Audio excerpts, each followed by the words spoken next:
교회당과 각 가정에서 예배를 드리게 하시니 감사드립니다.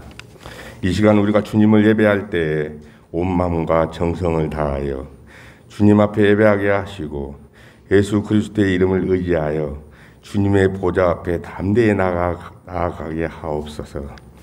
하나님 아버지, 새해를 맞이하면서도 여전히 코로나19로부터 더 힘들고 어려운 가운데 있습니다.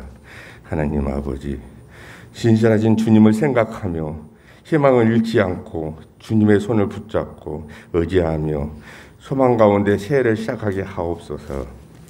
하나님 아버지, 새해에는 지난 한 해 이루지 못했던 것들을 올 한 해는 우리의 성도님들이 더욱 주님을 사랑하며 믿음이 굳게 서는 한 해가 되기를 간절히 소망합니다. 2022년도 해엔 새로운 마음으로 믿음이 굳게 서는 성도들 되게 하옵시고 주님께 영광 돌려드리는 희망찬 해가 되게 하옵소서. 하나님 아버지, 코로나 감염으로 고통받고 있는 사람들이 있습니다. 하루속히 완쾌되어 일상생활을 할 수 있게 하옵시고 애쓰고 수고하는 의료진들, 지친 그들의 몸과 마음을 어루만져 주시어 힘들고 푸근치 않게 하시옵소서.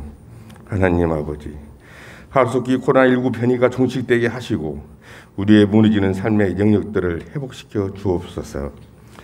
하나님 아버지, 저희 성도들 가운데 질병으로 고통받고 있는 성도들을 주님께서 어루만져 주시어 깨끗게 치유하여 주셔서 이 자리에 함께 예배를 드리는 시간이 되게 하옵소서. 나라를 위해 기도합니다. 코로나로 인하여 어수선한 시기에 이 나라 지도자를 뽑는 선거가 3월 9일에 있습니다.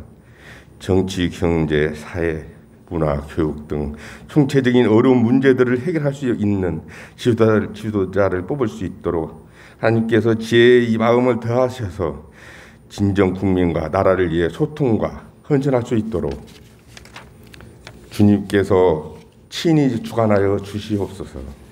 하나님 아버지, 전 세계 곳곳에서 코로나로 인하여 어려운 가운데 복음을 전파하는 선교사님들의 건강을 지켜주시고 모든 사역을 통하여 하나님의 나라가 널리 확장되도록 역사하여 주시옵소서.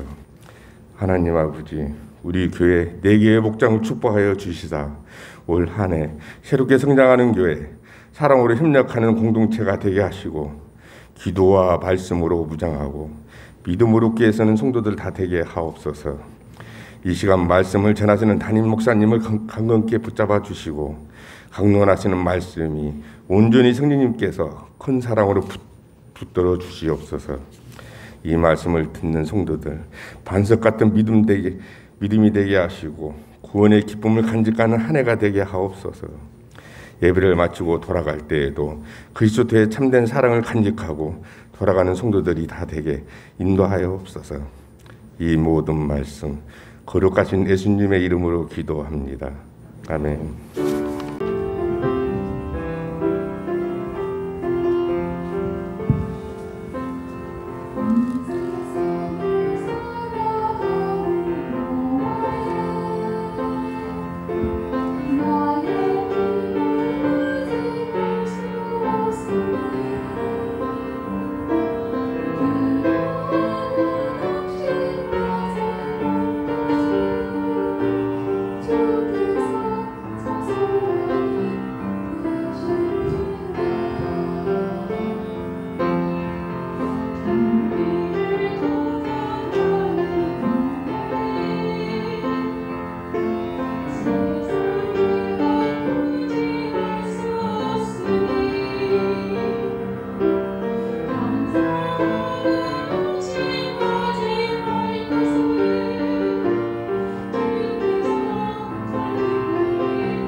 박수로 한 번 더 좀 고맙다고, 오늘 많이 받았다고.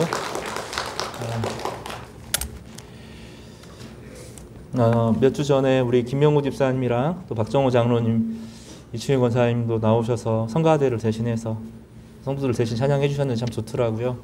가끔씩 이렇게 고백을 따라서 함께 해주시면 감사하겠습니다. 2022년 주제를 정하면서 고민이 많았습니다. 그리고 올해 묵상하면서 시편 24편을 읽으면서 큰 감동이 있었습니다. 시편 24편은 지난주에 우리가 함께 은혜를 나누면서 여호와의 산에 오르는 사람에게 하나님의 문이 열린다 하는 확고부동한 신앙 고백을 전합니다. 그런데 문이 열리는데 내가 들어가기 위한 문이 아니라 만군의 여호와께서 들어가시기 위한 문을 열도록 문지기 앞에, 문 앞에 이 선발대가 선포를 하는 거죠. 이 세상에 어려운 것은 왕이신 주님을 배제하고 배척하고 서로 왕이 되려고 하기 때문입니다. 그러니 힘과 욕망을 따라 다스리는 사람들이 세상을 엉망으로 만들죠. 사사기 후반에 보면 왕이 없었더니 하면서 사건들이 벌어지는데 엉망이 됩니다.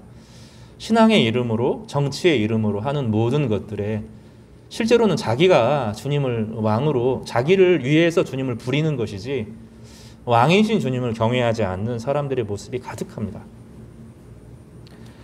우리의 신앙도 마찬가지죠. 우리가 세상을 향하여서 문을 열도록 하는데 우리는 늘 우리가 들어가야 되고 내가 들어갈 문이 없어서 답답하고 하나님 제가 잘 되기를 바란다고 이야기를 합니다. 그리고 나를 위해서 주님이 문을 열어주시기를 요청하죠. 성경은 좀 다릅니다. 우리는 문을 열도록 선포하는 자로 부르심을 받았고 우리 뒤에 왕이 따라오시고 그 모든 것을 바로 잡아 주신다는 거예요. 그리고 하나님의 백성이 주님을 모시고 직장 생활을 하면 그곳에 바른 질서가 생겨납니다. 가정 안에서 가장이나 또 믿음의 사람들이 하나님께서 이 가정의 중심이 되기를 바랄 때 균형이 잡힙니다. 신앙생활이라고 하는 것은 예수님께서 나라의 죄를 용서하신 것만 믿는 것이 아니라 주님이 선하신 것을 믿는 겁니다.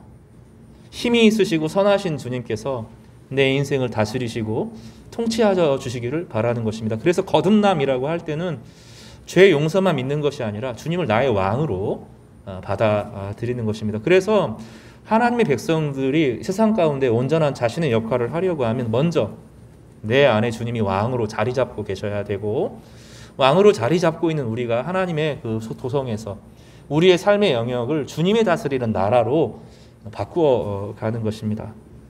우리는 늘 이 닫혀있는 세상을 향하여서 이제 왕이 들어가실 것이니 열리라고 선포할 수 있는 권리를 부여받은 하나님의 권세를 부여받은 사람입니다.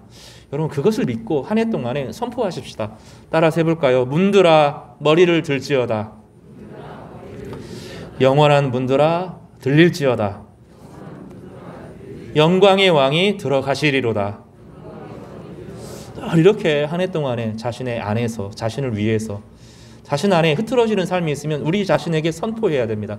나는 내가 왕이 아니고 주님이 왕이신데 주님 저에게 오십시오 하고 내 문을 열어야 하는 것입니다. 요한계시록의 고백은 주님께서 두드리고 계시는데 성도들에게 그 문을 열도록 첫사랑을 말하는 게 아닙니다. 신앙생활을 오래 했는데 어느 순간 주님이 비껴가 있는 사람, 주님이 자기의 중심에 들어와 있지 않고 흐트러 있는 교회들에게, 라우디게아 교회 성도들에게 부탁을 하는 겁니다. 예수님께서 문을 다시 두드리고 계시는데 이제 그 문을 열어드려서 왕으로 좌정하여 삼으시라고 고백하는 것이죠. 신앙생활은 늘 다시 여기로 돌아오는 것입니다. 예수께서 우리의 왕이 되어주시기를 갈망하면서 우리를 다스려 주시도록 우리를 이끌어 달라고 주님만이 선하시다고 고백하는 것입니다. 오늘 그 신앙 고백이 우리에게 나타나기를 주님의 이름으로 축복합니다. 성경의 하늘의 문이 열리는 그 첫 사역은, 첫 이야기는 오늘 창세기 28장에 열려 있습니다. 28장에 보면 베델이라고 하는 지명이 나오는데 원래 루스라고 하는 지역이었습니다. 이 루스는 다른 게 아닙니다. 텅 비어있다, 황무지다, 아무것도 없다, 사람이 살지 않는다, 그런 뜻입니다. 그런데 그곳에서 야곱이라는 사람이 하나님을 처음 대면하여 그동안은 듣기만 했던 하나님을 이제 처음 대면하여 경험합니다. 그리고 그 텅 빈 곳이 사실은 하나님이 계신 곳이고 하늘의 문이다. 이렇게 고백을 하면서 하늘의 문이 열려 있는 것을 첫 번째로 고백하는 사람이 이 성경의 야곱입니다. 오늘 본문은 그 야곱 이야기를 통하여서 하늘의 문이 무엇인지, 또 우리에게 왜 하늘의 문을 사모하고 열려야 되는지 함께 좀 은혜를 나누면서 주님과 우리와의 관계가 열린 문의 관계가 되기를 바랍니다. 많은 사람들이 주님과 문을 닫고 삽니다. 그리고 세상의 문을 열기를 그토록 갈망하는데 세상의 문이 열리는 것처럼 보여도 어느 순간 힘이 딸리고 지치게 되고 무너지고 흐트러지는 것을 경험합니다. 주님의 문이 열려야 되고 주님과 나 사이에 막힌 담이 있어서는 안 됩니다. 활짝 열리는 그런 은혜의 체험이 있기를 간절히 바랍니다. 오늘 야곱 이야기 우리를 잘 안다고 생각하죠. 그는 믿음의 조상 아브라함의 손자였습니다. 어릴 때 아브라함과 함께 살았습니다. 믿음의 족장인 이삭의 아들이었습니다. 이삭은 누굽니까? 아브라함이 모리아산에서 바치려고 했던 경험을 통해서 예수 그리스도의 그 예비하심을 경험했던 사람입니다. 그렇지만 그가 하나님 나라와 하나님 그 자신에 대해서 믿음을 가지고 지식을 가지고 처음부터 신앙생활을 잘했던 견고한 사람이 아닙니다. 야곱은 굴곡이 많은 사람이었고 실패가 많은 사람이었습니다. 성경을 읽으면서 야곱에게 그렇게 애정이 가는 이유는 저는 야곱 이야기가 너무 좋거든요. 요셉 얘기보다 야곱의 이야기가 저는 너무너무 흥겹고 재밌습니다. 왜냐하면 그가 참 약한 사람이었기 때문에 약하고 약한 가운데서 그 하나님의 은혜를 알아가면서 성장한 사람, 실패를 안 한 사람이 아니라 수많은 실패 가운데 비로소 하나님을 깨달아 아는 사람이었기 때문입니다. 하나님은 그를 알아보셨어요. 그가 인격이 모관한 것이 많습니다. 야곱은 인격이 모관한 것이 많고 실수가 많고 몸도 약하고 교활하고 막 이런 사람이었는데 그래도 하나님을 알고자 하는 갈망이 야곱에게 있었고 그 갈망을 하나님께서 알아보시면서 그를 이끌어 가시는, 그래서 야곱이 성장하는 이야기가 바로 우리의 이야기이기 때문입니다. 우리 중에 완전한 사람 한 명도 없습니다. 여러분 스스로에게 너무 완전을 기대해서도 안 되고 타인에게서도 왜 완전하지 않냐고 밀어붙이면 안 됩니다. 이거 한국 사회에 이거 참 너무 어려운 것입니다. 우리를 너무 옥조화되는데 성경은 그렇게 바라지 않습니다. 우리는 실패하고 약하고 무너져 있는 사람들인데 하나님께서 그를 건지고 회복시키시는 이야기가 구원이지, 완전을 기대하고 왜 저 사람은 완전하지 못할까? 자기 스스로에게, 타인에게 그런 시선을 돌릴 때 우리는 망가지고 무너지게 되는 것입니다. 성경은 구원에 대한 이야기를 하는 것이지 도덕에 대한 이야기를 하는 게 아닙니다. 약하고 무너지고 깨진 사람들이 어떻게 하나님 안에서 회복될 수 있는지, 하나님이 그의 인생을 통해서 얼마나 빛나는 인생을 살게 하실지에 대한 이야기로 가득 차 있습니다. 그 대표적인 이야기가 야곱입니다. 우리는 야곱이 이 어머니와 작당을 해서 아버지 이삭을 속이고 형 에서를 속인 이야기를 기억합니다. 팥죽 한 그릇으로 장자의 권한을 사고 양 요리로 축복을 취해서 이삭의 축복을 독차지하는 욕심꾸러기 야곱의 모습을 살펴봅니다. 야곱이 하나님 나라를 사모하는 열정은 좋지만 성경에서 이것을 긍정적으로 보지 않습니다. 성경은 그러지 않아도 처음부터 야곱이 이렇게 하지 않아도 하나님께서 주셨을 것이라고 예견을 하고 하나님께서 그 야곱을 향한 특별한 애정을 처음부터 보여주셨습니다. 예전에도 한번 이 야곱의 이야기를 저희가 중요하게 다룬 적이 있는데 오늘 본문을 신년 첫 주일 설교를 통해서 살펴보려는 이유는 그가 한밤중에 보았던 하늘의 문이야말로 실제로 그의 삶을 열어주는 소망이었기 때문입니다. 오늘의 이야기는 그의 형의 에서의 분노를 피해서 바단 아람으로 가는 여정에서부터 시작됩니다. 한 800km, 정확한 거리는 추측할 수 없지만 700에서 한 800km 정도가 됩니다. 이 부에르세바는 이스라엘의 가장 남쪽 지역이고 이 바단 아람은 지금의 터키의 북쪽에 속하거나 메소포타미아 더 위쪽에 속할 수도 있습니다. 정확한 지역은 알 수가 없는데 그 정확한 위치가 어느 위치인지는 모르겠지만 적게는 600km, 길게는 700에서 800km까지 되는 긴 여정입니다.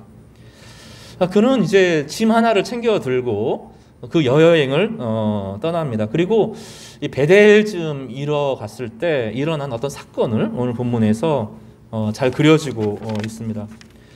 그의 마음은 정말로 텅 비어 있었습니다. 정말로 잘해보려고 하고 삶의 축복을 받으려고 했던 결과인데 하나님의 복은 오히려 형의 장자권을 팥죽으로 뺏고 아버지를 속여서 이제 굳이 그냥 억지로 말로만 속인 것이 아니죠. 의도적인 범죄를 저질렀죠. 양털을 이렇게 붙여가지고 고슬고슬하게 형의 털인 것처럼 하고 목소리를 속여서 아버지의 복을 독차지하려고 했던 욕심꾸러기, 형을 기기어이 이기고야 말겠다고 하는 이 악한 마음의 이 발로가 결과입니다. 그 결과로 복은 임하지 않고 형의 분노만 사서 도망가는 꼴을 당했습니다. 형 에서는 그 당시 너무 화가 나서 이 야곱을 죽이고야 말겠다. 정말로 너무 화가 끝까지 나서 죽이고야 말겠다 이런 것입니다. 이제 아버지를 보고 어머니를 보고 참고 있는 것이지 틈만 있으면 죽이겠다 이런 생각을 한 겁니다. 야곱은 정말로 버려진 상황에서 이제 가족을 떠나야 됐고 이 브엘세바에 있었던 자신의 모든 과거를 내려놓아야 했습니다. 완전히 새로운 인생을 시작해야 했습니다. 바다 나랑까지 혼자 가는데 혼자 갈 수 있는 지역이 아닙니다. 정말로 어렵고 힘든 길을 쭉 걸어가면서 이게 갈 수 있을지 없을지 불안에 휩싸였습니다. 고독을 경험하게 됩니다. 걸어가면서 수많은 생각이 들었을 것입니다. 이게 내가 잘못한 건가? 그때 그러지 말았어야 되는가? 형이 너무 지나친 거 아닌가? 어머니가 어머니의 꼬드김에 자기가 꼬인 건가? 이런 생각들을 하면서 터덜터덜 이래 하루 종일 시간을 보냅니다. 지금같이 휴대폰이 없어요. 이게 우리에게 와닿지가 않은데 한 20년 전에는 휴대폰이 없었어요. 그렇죠? 그리고 삐삐 있었습니다. 삐삐 이전에는 전화기, 공중전화, 전화 시대였습니다. 전화 시대를 여러분 지금은 상상이 안 되죠. 그전에는 아무것도 없던 시대죠. 그러니 이 시대 중에서는 어떤 일이 벌어지냐면 사람들이 더 이상 책을 읽지 못합니다. 책을 읽지 못한다라고, 책 읽는 건 되게 고된 일이거든요. 책을 통해서 자신의 존재를 깨닫고 자신의 존재를 알아가고 발견하는 것입니다. 책만한 것이 없습니다. 인류 유산이 만들어낸 최고의 자신을 돌아볼 수 있는 최고의 유산은 책입니다. 영상은 아닙니다. 예전에 괴테라고 하는 사람의 이야기를 읽어보았는데 그 사람이 쓴 편지가 2만 통이 수거가 됐어요. 여러분 그 편지 한 통이 몇 장씩 되거든요. 편지가 2만 통 이상을 썼고 그 중에 최소 한 곳에 보관하는 게 15,000통입니다. 그가 썼던 것들을 다 모아놓은 거예요. 그러니까 그 시대의 사람들하고 거리가 500년 전에 400~500년 전의 사람하고 지금하고는 전혀 다릅니다. 여러분의 세대하고 여러분의 다음 세대, 특히 아이들의 세대가 근본적으로 다루는 이유는 휴대폰의 문제가 아니고요. 카카오톡의 문제가 아니고 실제로는 책을 못 읽는 겁니다. 독서량이 무너졌고 책을 읽을 수가 없어요. 여러분 한 해를 돌아보면서 책을 몇 권이나 읽으셨습니까? 깊이 몰입해서 읽어보고 그 책을 통해서 자신을 돌아보고 그런 순간이 있으셨어요? 실제로 그게 거의 불가능한 시대입니다. 지금은 그게 거의 불가능한 시대입니다. 무슨 얘기를 하려고 하냐면 고독했다는 거예요. 이 야곱의 형편이 휴대폰이 있는 것도 아니고 전화가 있는 것도 아니고 동료가 있는 것도 친구가 있는 것도 아니고 정말로 외로웠다는 거예요. 뒤에서는 형이 죽이려고 하고 앞에는 어떤 길이 있을지 모릅니다. 이 800km라는 것이 혼자 걸어가는데 쉬운 길이 아닙니다. 그리고 거기에 바다 나람에 정말로 친척이 살고 있는지 없는지, 그 사람들이 자기를 맞아줄지 맞아주지 않을지 정말로 답답한 외로운 지경의 인생을 걸어가면서 자신의 인생에 대한 묵상과 숙고가 많았다는 거예요. 할아버지에게 들었던 복음, 아버지에게 들었던 복음, 이런 것들이 있었겠죠. 그렇지만 지금 자신의 결과는 자신의 행동의 결과로 말미암아서 버려지는 것입니다. 이거는 절망이죠. 우리가 인생의 실패를 경험할 때 복잡한 생각들이 들어옵니다. 내가 그때 잘못한 건 아닌가? 우리 형이 너무 독한 거 아닌가? 내가 그때 잘못 결정을 한, 내가 그 사람들을 잘못 만나서 그런 건 아닌가? 이런 생각으로 꽉 차 있게 됩니다. 그런데 우리 시대는 이거를 피해가요. 대면하지 못하고 TV를 봅니다. 그건 좀 나아요. 근데 하루 종일 유튜브를 봅니다. 유튜브는 정말로 사람을 바보로 만드는 것입니다. 사람을 깨어있지 못하게, 자신의 인생을 살게 하지 못하고 거기에 매여있게 하는데 그건 진짜 정보가 아닙니다. 그 순간순간 피곤하게 잠깐 하는데 사람을 더 피곤하게 합니다. 그러니까 영성 있는 생활을 하려면 유튜브를 정리를 해야 돼요. 뭐 예배 설교를 올리긴 하는데 그거 정리해야 됩니다. 다시 책으로 돌아가야 되고 홀로 기도하면서 외로운 시간을 가져야 돼요. 자신의 문제가 어디서 비롯되고 좀 어디로 가는지를 살펴보아야 하는 것이에요. 야곱은 그런 인생을 살았으면 철저하게 외롭고 철저하게 버려지고 자신의 실패 안에 완전히 매몰되어서 이러도 못하고 저러도 못하는 그 외로움의 신간을 견디는 것이죠. 내가 그때 어떻게 했어야 되나, 여기에 과거에 사로잡히고 미래가 열리지 않은, 과거도 다치고 미래도 다친 그 답답하고 외로운 순간들을 야곱이 겪게 된 겁니다. 그러나 성경은 조금 다르게 이야기합니다. 성경은 야곱의 잘못도 아니고 에서의 잘못도 아니고 어머니의 잘못도 아니고 아버지의 잘못도 아니고 그 잘못이 있음에도 불구하고 더 큰 우리가 알지 못하는 하나님의 계획이 있다는 거예요. 창세기에 보면 처음에 인간을 하나님께서 만드셨을 때 뭐라고 말했냐면 부모를 떠나 아내를 만나라 그랬어요. 결별을 하고 독립적인 인생으로서 새 출발을 하려면 부모를 떠나야 된다고 말했습니다. 또 창세기에 아브라함 같은 경우도 본토 친척 아비의 집을 떠나라고 했어요. 그래서 이 실수인 것처럼 보이지만 사실은 하나님의 큰 섭리 가운데 그 과거를 정리하고 홀로 저기에 시간을 갖도록 하나님께서 야곱을 부추기신 거예요. 그래서 그 모든 일에 일일이 야곱이 잘못할 때 하나님이 막 개입하시고 또 에서가 잘못할 때 개입하시고 이렇게 하지 않고 그 흐름에 내버려 두신 것입니다. 그 결과로 사람은 외로워지고 절망에 빠지고 슬퍼지고 괴로움에 빠지게 됩니다. 이 홀로서기의 시간, 신앙은 거기에서부터 시작하는 것입니다. 신앙은 홀로 서는 것입니다. 그리고 공동체가 주어지는 거예요. 야곱은 이 홀로서기를 하나님께서 하시기 위해서 그를 몰아붙인 것입니다. 그래서 겉으로 보이는 수많은 사람들의 실패와 실수인 것 같지만 하나님의 섭리 가운데 야곱이 있었어요. 우리가 그 사실을 좀 받아들였으면 좋겠습니다. 여러분, 작년 한 해를 돌아보면서 수많은 결정들을 하면서 내가 그거 잘못한 거 아닌가? 그 사람 때문에 내가 그런 거 아닌가? 이런 생각에 우리 휩싸여 살 수 있지 않아요? 우리의 많은 인생은 사실 그걸로 무너지고 망가지고 거기에 매여 있는 것입니다. 그래서 자기를 막 자책을 해요, 사람이. 자기를 막 너무 혹독하게 공격을 합니다. 아니면 타인을 너무 미워해요. 그러면 안 됩니다. 하나님의 섭리 가운데 있습니다. 하나님께서 그 크신 계획들 안에 우리를 이끌어 가실 자신감이 있으시고 하나님이 우리를 위해서 예비하신 길이 있으신 것입니다. 우리는 실수합니다. 오늘 제일 첫 번째로 할 이야기가 무엇이냐면 우리는 실수할 수 있다는 거예요. 우리는 다 알지 못합니다. 인생의 큰 흐름에 대해서 다 알 수 없습니다. 실수하지 않고 내 인생의 계획을 다 알고 내 뜻대로 된다. 이런 걸 뭐라고 부르냐면 신이다, 그렇게 부르는 거예요. 그래서 이 실수를 인정한다, 내가 실수할 수 있는 사람이라는 것을 인정한다 하는 것은 내가 하나님이 아니다 하는 것을 선언하는 거예요. 여러분은 하나님이 아닙니다. 저도 하나님이 아닙니다. 우리의 인생은 실수와 실패로 점철되어 있어요. 그게 가득합니다. 중요한 것은 그 인간의 실수와 실패에도 불구하고 하나님께서 다스리시고 통치하시고 아름답게 하신다는 거예요. 신앙의 첫 단추, 신앙의 첫 걸음, 신앙의 홀로서기의 첫 걸음은 그걸 인정하는 겁니다. 나의 실수와 실패와 연약함을 받아들이는 것입니다. 나는 하나님이 아닌 것을 고백하는 것입니다. 예배는 하나님 아닌 것을 고백하는 것이에요. 내가 하나님이 아니고 나는 실수하고 잘못할 수 있고 타인도 실수하고 잘못할 수 있다는 것을 인정하는 것입니다. 그래서 모질지 않도록, 혹독해지지 않도록 하는 것입니다. 한국 사회는 지나치게 혹독합니다. 자기 자신에게 지나치게 혹독하고 타인에 대해서 지나치게 혹독합니다.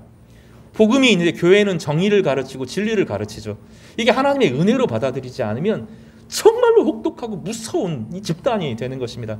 미국 사회가 가장 타락했을 때 이 주홍글씨라고 말하는데 이 주홍글씨의 시대는 가장 혹독한 종교의 지배가 있었던 것입니다. 바람핀 이야기가 그 주제인데 그 안에서 이 종교 사회 안에서 사람을 몰아붙이고 너무 혹독하니까 숨어서 죄를 짓는 거예요. 하나님은 그렇게 혹독한 분이 아닙니다. 하나님은 무자비한 분이 아닙니다. 하나님은 진멸 이런 것이 그 안에서도 긍휼을 가지고 있고 불쌍히 여기시고 개입하실 수 있고 회복시키시는 분이지 하나님은 혹독한 분이 아니에요. 야곱은 그거를 경험해야 했습니다. 미래에 대해서 우리는 다 알 수 없고 실패합니다. 완전할 수 없습니다. 나도 완전할 수 없고 타인도 완전할 수 없습니다. 근데 우리는 나 자신에게도 완전을 기대하다가 안 되면 죽어버리고요. 우리 사회가 그렇잖아요. 타인이 완전하지 않은 것을 정죄하면서 이렇게 되죠. 그러니 정치가 그렇게 어렵고 세상이 어려워지는 것입니다. 이 모든 것은 스스로 하나님이 되려고 하는 노력입니다. 왜 우리는 자신의 잘못을 용납하지 못합니까? 왜 우리는 타인에 대해서 그토록 모집니까? 좋은 사회는 그걸 인정해 주는 것입니다. 실수할 수 있다는 것을 인정하는 사회, 그리고 그가 다시 재기할 수 있도록 도와주는 사회, 그것은 복음 안에 있어야 되는, 교회가 그래야 됩니다. 그럼 교회에서 만약에 이혼한 사람이 있으면 이 신앙생활 안 하고 떠나잖아요. 왜냐하면 교회는 나를 안 받아줄 것 같거든요. 여기서는 내 잘못을 드러내서 내가 이런 연약함과 어려움이 있습니다, 그런 얘기 못 하잖아요. 저 사람이 나를 어떻게 평가할까? 특히 교회니까, 신성하고 거룩한 곳이니까. 그거는 교회가 아닙니다. 사실 교회는 그런 곳이 아니에요. 실수와 실패의 자리, 무너짐과 깨어짐의 자리, 비어있는 사람들이 모여서 하나님의 은혜와 은총 가운데 회복하는 것, 이것이 교회죠. 야곱은 그런 과정에서 실패와 실수를 가지고 광야로 나아가야 했던 것입니다. 그럼 노숙을 한다고 생각을 해보십시오. 혼자 노숙하는 거예요. 아무도 없이, 주변에 동료도 없이, 휴대폰도 없이, TV도 없이, 이불도 없이 추위에 떨면서 노숙을 합니다. 주보에 보면 그림이 하나 나오죠. 15세기에 니콜라 디프로라고 하는 사람이 그린 그림인데, 루스가 이렇게 되어 있지 않고요. 이 절벽이 없어요. 텅 비어 있는, 어느 것 하나 보일 것 없는, 그래서 돌 하나 겨우 베고 자는 그런 모습을 그렸습니다. 추위에 떨면서, 외로움에 절망하면서, 자신의 과거를 곱씹으면서, 형이 너무 모질다고 미워하면서, 그때 어머니가 그러지 말았어야 되는데, 그 말을 듣지 말았어야 되는데, 미움 속에서 홀로 잠을 자는 거죠. 그런데 그 고독의 순간, 비어있는 순간, 야곱이 새로운 것을 발견합니다. 무엇을 봅니까? 꿈에 본즉 사닥다리가 땅 위에 서 있는데 그 꼭대기가 하늘에 닿았고, 또 본즉 하나님의 사자들이 그 위에 오르락 내리락 하고. 꿈을 꿔요. 꿈이 두 가지가 있습니다. 우리 무의식의 소산으로서의 꿈이 있는데, 하나님께서 특별히 구약시대에 예수 그리스도의 계시를 보여주기 위해서 꿈으로 당신의 사람들에게 환상을 보여주시곤 하셨습니다. 야곱이 꿈은 그런 꿈에 속하죠. 그리고 상징적인 것이죠. 하나를 보는데 하늘과 땅이 열려 있어요. 하늘과 땅이 닫혀 있는 것이 아니라, 이 세상의 넓은 들, 사람들과의 관계만 있는 것이 아니라 하늘과 세상이 연결되어 있다는 것을 발견하고 그것을 보여주십니다. 천사들이 오르락 내리락 하고 있습니다. 오르기도 하고 내려오기도 합니다. 우리 눈에는 보이지 않습니다. 그러나 천사들이 지금도 일합니다. 지금 천사 숭배 사상이 없는데 그 이유는 거기에 매이고 천사에 막 매여 있기 때문에 기독교가 의도적으로 이것을 말하지 않는 것입니다. 여전히 천사는 존재하고 보이지 않습니다. 그러니까 요한계시록에 보면 천사들이 오르락 내리락 하는데, 성도들의 기도를 하늘에 올려가고 그것을 가지고 땅에 저주를 내리기도 하고 하나님의 복을 주기도 합니다. 천사들은 지금도 역동적으로 움직이는 거죠. 야곱이 본 것은 그것입니다. 하늘이 열려 있고 하나님과 내가 만날 수 있구나 하는 것을 보게 됩니다. 그런데 더 놀라운 체험을 합니다. 거기서 하나님 아버지께서 자기를 소개하십니다. 나는 아브라함의 하나님이고 이삭의 하나님이다. 그리고 지금 네가 누워있는 땅, 이 빈 땅이 네가 소유하는 땅이 될 것이다. 아브라함의 복, 야곱, 이삭의 복이 그에게 흘러 들어갑니다. 이것은 복의 근원이 된다는 것입니다. 복이 된다는 것입니다. 창세기 1장에 나오는 토부가 된다는 것입니다. 보시기에 좋은 인생을 살게 된다고 하나님께서 말씀하여 주셨습니다. 비어있기 때문에, 텅 비어있기 때문에, 아무것도 없기 때문에, 자신의 속을 완전히 비웠고 절망했기 때문에, 그래서 자신 마음속에 아무것도 남아있지 않은 실수밖에 없기 때문에 하나님이 보이는 거예요. 여러분, 별을 보면 별이 안 보이잖아요. 별이 없는 게 아니죠. 대도시에서 별이 안 보이는 건 도시의 불빛 때문에 안 보이는 거잖아요. 하나님의 빛이 있는데 그동안 야곱은 형과 싸우니라고, 형을 속이니라고, 아버지를 속이니라고, 어머니와의 관계가 불편하고 이런 것 때문에 보지 못했던 것인데, 그곳에 하나님이 계셨어요. 하나님이 계시고 하늘과 땅이 연결되어 있고 그 복은 여전히 흘러가고 있었습니다. 나중에 이 복은 예수 그리스도의 주되심을 의미하게 됩니다. 문이 열려 있었고 하늘과 땅이 닿아 있었어요. 야곱의 눈이 비로소 열립니다. 지난주에 말했던 것처럼 우리가 주님을 만나보지 못하는 이유, 주님을 가깝게 느껴보지 못하는 이유는 주님이 안 계신 것이 아니라 너무 바빠서 그래요. 유튜브 보니까 못 보는 거예요. 그 설교 한 편이 문제가 아니지, 문제는 그거 딱 끊어야 돼요. 그리고 집중해서 성경을 펴야 되는 거예요. 성경을 펴고 자신의 기도를 자신의 입으로 드려야 되는 겁니다. 주일날 요거 탁 털고 나오면 안 돼요. 닌겔 꽂으로 나오는 거라고요. 그거는 신앙생활은 그냥 내 눈으로 성경을 펴서 읽는 것입니다. 이스라엘 사람들에게는 어린이들이 성경을 읽는 것이 엄격하게 금지되어 있습니다. 성년식이라고 하는 것이 있죠. 이스라엘의 성년식은 비로소 자신의 눈으로 성경을 읽고 자신의 입으로 성경을 말할 수 있는 권리를 주는 거예요. 원래 그런 거예요. 이 성인이 된다는 것은 스스로 성경을 읽도록 권리를 허락해 주는 것입니다. 우리는 너무 소홀해요. 영혼의 산에 오르지 않아요. 여호와의 산에 오르지 않아요. 그러니 비실비실합니다. 감당할 수 없어요. 삶을 감당할 수 없으니 도피하는 방식으로 살아가는 것이죠. 이 믿음 안에 있는 근육이 완전히 무너져버린 상태로 많은 사람들이 신앙생활을 합니다. 그리고 늘 지쳐 있어요. 늘 피곤합니다. 늘 무기력하고 이것이 우리 삶에 반복되면서 잠깐 마취 인생을 사는 거예요. 야곱이 비로소 집을 떠나고 홀로 서서 광야에 섰을 때 비로소 하나님을 발견하게 됩니다. 하나님을 기다리고 계셨고 그 비고비인 마음에 실패하고 무너진 마음에 자신을 소개하셨습니다. 그리고 아브라함의 복, 이삭의 복, 나중에 예수 그리스도를 통해서 온 세상이 구원받는 복의 지식을 이제 야곱에게 전수하고 그로 하여금 그것을 하시겠다고 약속했습니다. 그가 본 것은 하늘과 땅이 연결되어 있고 세상이 하나님과 함께 할 수 있는 곳이고 여전히 하나님의 은혜가 흘러 들어가는 것이었습니다. 우리는 이 땅에서 세상의 문을 열기 위해서 정말로 몸부림칩니다. 진짜 목숨 걸지 않으면 공무원 시험 못 들어가는 것 같아요. 몇 년씩 투자해야 되고 공사 시험 하려고 하면 몇 년씩 막 투자하고 온 힘을 다해야 됩니다. 그래도 안 열려요. 그러니 거기에 빠져서 어떻게 문을 열까를 고민하면서 실제로 눈을 열어야 될 주님과의 관계의 문을 소홀히 합니다. 그건 당연히 열려 있을 거라고 생각하든지 그 안에서 아무 왕래도 없고 아무 힘도 없으면서 막연하게 신앙생활하는 예수 그리스도를 경험하고 예수 그리스도의 음성을 듣고 예수님이 내 안에 살아계시는 신앙이 아니라 종교생활하는 거예요. 오고 가는 종교생활합니다. 나중에 보면 은혜가 없다 그것도 하기 싫어하는 거죠. 음식을 떠먹여 달라고 닌겔을 꽂아달라고 이야기하면서 직접 걷고 뛰고 요리하고 이런 것을 안 하는 거죠. 그런 영양실조 상태에 빠져 있습니다. 그러나 이 고독의 순간을 경험할 때 비로소 하늘의 문이 열리고 닫히는 것을 보게 됩니다. 지금은 이 고난 중에 있어서도 유튜브에 빠져서 마취하니 감옥 병원에 있어서도 기도 안 하죠. 요즘 아파도 기도 안 하더라고요. 하나님이 나에게 은혜가 된다 하는 것을 잊어버린 시대에 살아갑니다. 그러니 철저하게 신앙이 물질화되고 맙니다. 야곱은 보았습니다. 야곱은 비로소 하나님을 그곳에서 발견하고 그 믿음의 고백을 받아들입니다.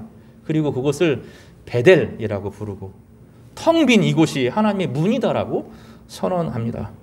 광야는 너무 버겁고 힘이 듭니다. 그러나 외로움 속에서 강해질 수 있습니다. 세상에서 버려지고 홀로 외로운 길을 걷는 순간, 그 고독과 슬픔의 순간, 그러나 막상 부딪혀보면 그 안에 길이 있어요. 이게 하나님 백성의 축복입니다. 왜냐하면 하늘이 열려있기 때문입니다. 답답하고 애워 싸워 있고 그 누구도 나를 도와줄 것 같지 않은 이 포로된 사회, 그리고 완전히 나를 애워싸는 이 사회 가운데서도 하나님께서 열어주신 길이 하늘에 있다는 것을 알게 됩니다. 그래서 사람에게 너무 굽신굽신 안 하는 거예요. 비열하게 정직하지 않게 억지로 막 이게 무릎 꿇는 것이 아니라 하나님께서 길을 열어주시면 괜찮다, 이 소망을 갖는 거죠. 야곱은 거기에 집중하고 하나님과 만납니다. 나중에 어떻게 됩니까? 이 약속대로 되어집니다. 하나님과 야곱이 맺었던 그 언약대로 인생이 진행이 됩니다. 중간중간에 야곱이 이것을 믿지 못하고 무너지는 순간이 많았습니다. 그러나 야곱의 인생의 문은 하늘에 있었습니다. 성도 여러분, 우리의 인생의 문은 눈앞에 보이는 문 앞에 그것이 결정하는 것이 아닙니다. 지금 실패하고 무너지는 것이 인생을 결정해 주지 않습니다. 중요한 것은 하늘의 문이 열리면 여호와께서 다스리게 되실 것이고 여호와께서 다스리는 나라 가운데 우리를 사용하여 주실 것입니다. 여러분 걱정하지 마십시오. 그래서 오늘 내가 말씀에 집중하고 하나님 말씀에 집중하고 성경 한정을 피고 그 한절 안에서 하나님을 발견하고자 애쓰면 세상 가운데는 하나님께서 우리로 하여금 그 일들을 하나님이 다스리는 나라의 왕으로서 우리를 대리왕으로 세우시는 그 은혜를 경험하는 순간을 만나게 될 거예요. 이것이 성경의 약속입니다. 이거는 막연한 교훈이 아니라 성경에 있는 수많은 사람들의 신앙 고백이에요.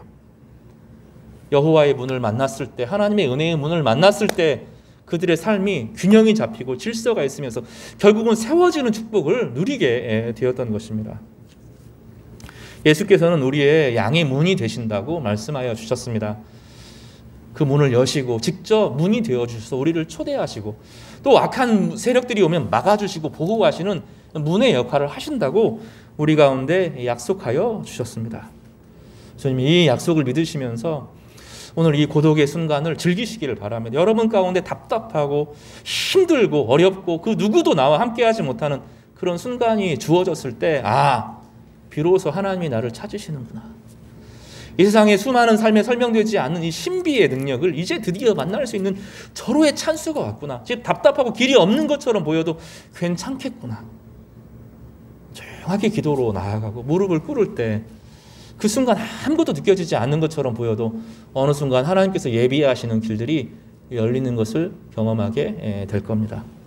야곱은 1차적으로 바단 하람에 잘 도착을 합니다. 거기서 정착을 하고 삶의 기반을 잡게 됩니다. 이 하나님을 의지할 때, 하나님과 만날 때, 하늘의 문이 열릴 때 세상에서 우리의 자리가 주어지고 우리의 포지션이 주어지고 우리의 역할이 주어지게 되는 것입니다. 성도 여러분, 2022년 하늘의 문을 만나시는 성도님 되시기를 바랍니다. 이 예배가, 매 순간 예배가 하늘의 문이 열리는 그런 은혜의 축복이 풍성하여지기를 바랍니다. 그러면 괜찮습니다. 나머지는 괜찮습니다. 그 문제에 그렇게 집중하지 않아도 그 문제가 나의 인생을 죽을 것 같이 괴롭혀도 넘어갑니다. 이겨내게 되고 회복의 길들을 하나님께서 분명히 열어주시는데 영광의 왕이 다스리실 것이기 때문입니다. 이 은혜의 축복을 우리 함께 누리시는 귀한 성도님 되시기를 주님의 이름으로 축복합니다.